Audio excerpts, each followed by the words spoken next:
clima está quente também no Senado e no Supremo Tribunal Federal, né, Cláudio Humberto? Bom dia.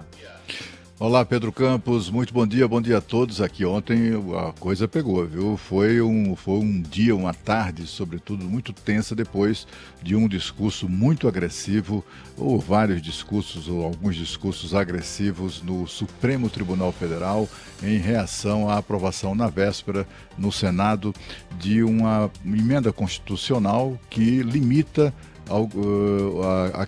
aquelas decisões monocráticas de ministros do Supremo. Eles ficaram muito irritados com isso, né?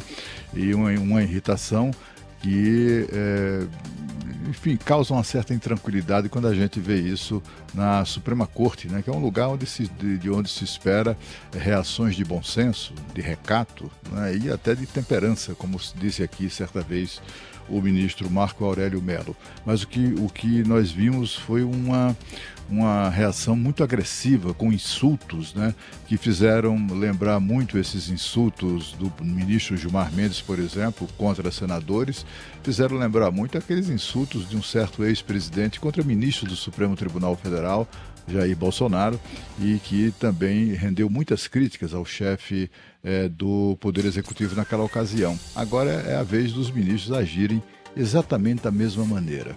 A gente viu também os ministros do Supremo reagindo como se fossem deuses do Olimpo, lançando aqueles raios ameaçadores contra mortais comuns que ousaram contestá-los. Passou a impressão de soberba, de arrogância, como registrou ontem o presidente nacional do Partido Novo, Eduardo Ribeiro, né?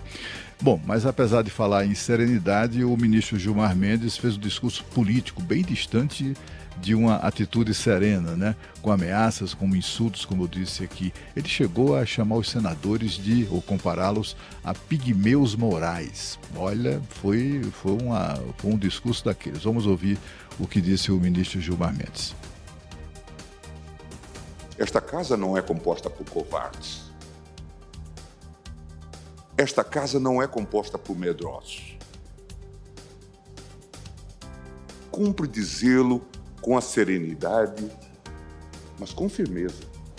E com o desassombro que esse tipo de investida exige de todos nós, membros desta casa multicentenária.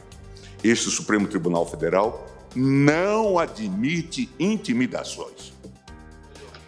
Então, logo na sequência, ele utilizou aquela expressão pigmeus morais que ofendeu muito os senadores, que afinal de contas foi uma votação acachapante no Senado, 52 votos a 18, e o Senado exerceu a sua prerrogativa, que é a prerrogativa de legislar. Ao contrário do Supremo, que legisla à vontade sem ter essa prerrogativa, o Senado cumpriu lá a sua obrigação. Ainda o caso, inclusive, nem sequer está concluído, ainda será submetido à apreciação dos deputados federais. Mas o que a gente assistiu também ontem foi uma reação do presidente do Senado Federal, o senador Rodrigo Pacheco, com uma firmeza pouco vista durante o exercício do cargo de presidente do Senado. Ele foi muito firme e sereno. Este sim usou de firmeza e serenidade aquela que foi preconizada pelo ministro Gilmar Mendes. Ele, inclusive, usou o senador Rodrigo Pacheco, que tem reputação de ser um jurista brilhante. Ele usou argumentos jurídicos e também citando artigos da Constituição e lembrando o papel que deve ser exercido pelos ministros do Supremo Tribunal Federal, dizendo, por exemplo, que o que o Senado fez foi apenas numa atitude de modernizar os procedimentos no Senado Federal e, afinal de contas, fazer lembrar aos seus ministros, dos ministros do Supremo Tribunal Federal, de que as decisões como estas que são monocráticas, né, 80% das decisões no Supremo são monocráticas, que grande parte delas, quando, por exemplo, anula leis federais, discutidas exaustivamente, aprovadas pelo Congresso Nacional e sancionadas pelo Presidente da República, esse tipo de atitude não pode ser adotada por um ministro isoladamente. Tem que ser necessariamente por todo o colegiado, pelos 11 ministros em reunião plenária. Enfim, vamos ouvir agora aqui a lição de Direito, de Justiça e Constituição que foi ontem oferecida aos ministros do Supremo pelo presidente do Senado.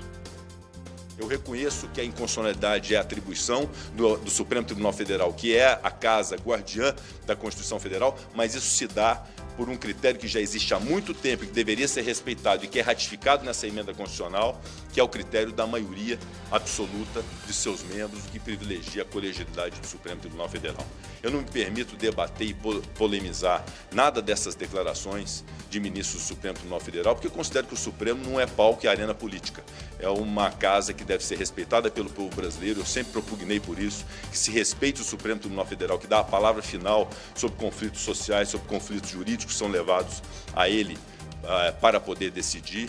Então é uma casa que deve julgar, que deve aplicar a justiça, que deve aplicar a Constituição e que todos os brasileiros devem confiar.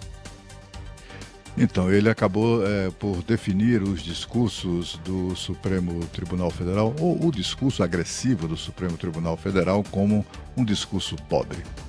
Olha, foi uma tarde daquelas aqui, tarde e noite aqui em Brasília, daquelas muito tensas mesmo. Agora nós vamos a Paris com Sônia Blota, que nos traz aí o Diário da Guerra. Muito bom dia, Sônia.